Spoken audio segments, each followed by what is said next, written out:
मित्रों, आज मैं आपसे जिस विषय में चर्चा कर रहा हूँ, अपनी विश्व भाषा हिंदी। विश्व भाषा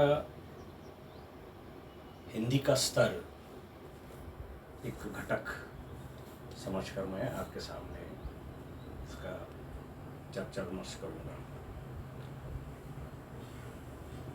हिंदी अब भारत के लिए सीमित नहीं है। हिंदी तो अब विश्व की प्रयोजनमूलकता तक वहाँ पहुँच चुकी है। विश्व की प्रयोजनमूलकता होना एक हिंदी का बहुत बड़ा सम्मान है। यूएन ने स्वीकारता देकर अंतर्राष्ट्रीय हिंदी दिवस भी मनाया जा रहा है। अंतर्राष्ट्रीय हिंदी सेक्रेटरीट बना है मॉरिशस में, और अब हम ये सोच रहे हैं स्थानीय स्तर पर, यानी कि हमारे देश में, कि इस अवस्था में हिंदी का आज तक जैसा विकास होते रहा, कुछ लोगों का कहना कुछ होगा, लेकिन एक अध्ययन के तौर से देखा जाए तो ईसा पूर्व से जो भारत में भाषाई भगिनियों, बोलियों, लिपियों का एक आपसी आदान प्रदान होते हुए जो कुछ एक भाषा बनती गई, एक समन्वयिक तौर पर भारत के दक्षिण में, उत्तर में अलग अलग तरीके से बोलियां, भाषा या लिपि की उपयोगिता या उपयोग में लाई जाती थी। मित्रों, उत्तर में एक सवाल, क्यों तो स्थानीय इसमें हम हमेशा कहते हैं कि हर 12 माइल या किलोमीटर के बाद भाषा का स्वर, उच्चारण बदलते रहता है। समझिए, इससे बोलियां इतनी बन जाती है कि बोलियों का संगमन कराकर एकात्मता, इंटीग्रेशन, एकात्मिकता बनाने में उस समय के जो कुछ सरकारें होगी, जो कुछ उस समय के अधिकारी लोग होंगे, उनका एक योगदान रहा है। और उसमें तैयार हुए जो साहित्यिक है या फिर जो कृतिकार है, उन्होंने इसमें बड़ा योगदान दिया है। समझ लीजिए, सातवाहन राष्ट्रकूट चालुक्यों के बाद यादव या फिर मुगल, मराठा, अंग्रेज और हमारी स्वतंत्रता तक हम एक भाषा की दौड़ देखें तो इससे पता चलता है कि एक हिंदुस्तानी लहजे में, एक हिंदुस्तानी शब्दों में जो कुछ एक रास्ते से बनती चलती भाषा, जिसने अलग अलग प्रांतों, अलग अलग बोलियों को इकट्ठा करके, मेरे ख्याल से उसे हिंदुस्तानी प्रथम स्वरूप में नाम प्राप्त हुआ। इस पे साहित्य बनते रहा। कुछ उस समय की जो कुछ रचनाएं उन रचनाकारों ने बनाई थी, चाहे वो डिंगल में हो, डिंगल एक राजस्थानी क्षेत्र में एक भाषा थी, ब्रज हो, अवधी हो, या फिर हिमालय की तराई क्षेत्रों में बोली जाने वाली कुछ भाषाएं, तथा दक्षिण में जो कुछ तमिल हो या फिर मलयालम हो, तेलुगु हो, इसके ऊपर जो कुछ संस्कृत का प्रभाव था, यानी कि देवनागरी रीति से वो भाषाएं बोली जाती थी। भले ही उनकी लिपि अलग होगी, लेकिन शब्द रचना में जो कुछ एक मिलाप था पहले से ही हिंदुस्तानी के बारे में। देवनागरी और जो कुछ ब्राह्मी, या फिर आगे चलते चलते जो कुछ एक लिपियों का भारत में दौर चला, वो भाषाओं में हिंदी बोली जाती थी या हिंदुस्तानी बोली जाती थी। मित्रों, जो कुछ इसके ऊपर उस समय के शासकों ने काम किया, शासकों ने जो बढ़ावा दिया, एक अलग स्थानीय बोलियों का प्रभाव हिंदुस्तानी भाषा के ऊपर होते रहा। काल के अनुसार जो कुछ हम देखते हैं, राष्ट्रकूटों और चालुओं का इसमें एक बहुत बड़ा योगदान है। उन्होंने उत्तर से दक्षिण तक एक भाषा को एक ही श्रृंखला में पिरोने का काम किया, और उन्हीं के इसमें जो कुछ अंतर्राष्ट्रीय व्यापार होता था, भले ही वो सागरी मार्ग से हो या खुश्की मार्ग से हो, या फिर सागरी मार्ग में ही पूर्व और पश्चिम की जो दो दिशाओं से दो दिशाओं से एक व्यापार चलता था, उससे जो कुछ बाहरी जो कुछ आदान प्रदान या फिर व्यापार में उस तरफ के कुछ शब्द या फिर हमारे शब्द उस तरफ जाना, ऐसा काम एक निरंतर अवस्था में चलता रहा। हम सोचे पश्चिम की ओर से जो कुछ सागरी व्यापार चलता था, तो अफ्रीका के हो या अरब क्षेत्र के हो, वो शब्द हिंदुस्तानी भाषा में आते गए। पूर्व की ओर देखें हम तो खमेर, कंबोडियन या फिर इंडोनेशिया, बाली के शब्द हमारे इसमें आते हैं, या फिर हमारा जो कुछ शब्द है, हमारी जो कुछ साहित्य रचना है, उस तरफ चली गई। ऐसा ये जो आदान प्रदान होते रहा, कालगति से अपने ही अंदर जो कुछ बदलाव आया।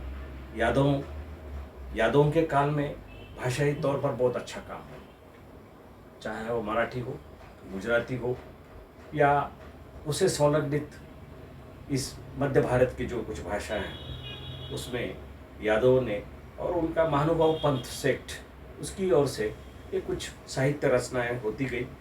उसकी स्वीकारता उस समय उसको प्राप्त हो गई, और आगे चलकर देखें तो उसके बाद जो कुछ सल्तनत, दिल्ली सल्तनत, खिलजियों का, या फिर उनके बाद आने वाले गुलाम वंश वगैरह, इन लोगों का प्रभाव भारत के ऊपर होते गया। यानी कि खुश्की मार्ग से, चाहे वो मध्य एशिया हो या फिर इस्तांबुल, उस तरफ से जो कुछ एक नया, जैसे आक्रमण बोले या बदलाव बोले, वो भारत की ओर दौड़ते आ रहा था। उस समय वो भाषा, वो शब्द हमारे तरफ आ रहे थे। उसी के साथ वो फिर अफगान होकर खुश के रास्ते से भारत में पहुंचे। उसका परिणाम भारत से उत्तर से दक्षिण की ओर चलते रहा। ये जो इससे कभी कभार यही शब्द उस तरफ गए होंगे, कुछ जब या ईसा पूर्व या ईसा के बाद पश्चिम एशिया तक शब्द पहुंचे होंगे, वही शब्द फिर और लौट कर इस तरफ आने लगे, फिर ये हिंदुस्तानी भाषा में सम्मिलित होते चले। मित्रों, ये जो दौर है, उसके बाद मुगलों का शासन आया। मुगलों ने अपनी ओर से एक जो फारसी, जो अपने यहाँ जो कुछ फारसी का एक प्रभाव उस समय एक बढ़ गया था। ये खिलजी, ये जो कुछ अफगान या तुर्क की तरफ से जो कुछ ये दौर चलते रहा, तो उसमें हमने उस समय कुछ ऐसे कुछ टापू, आइलैंड उस तरफ भी देखे हैं।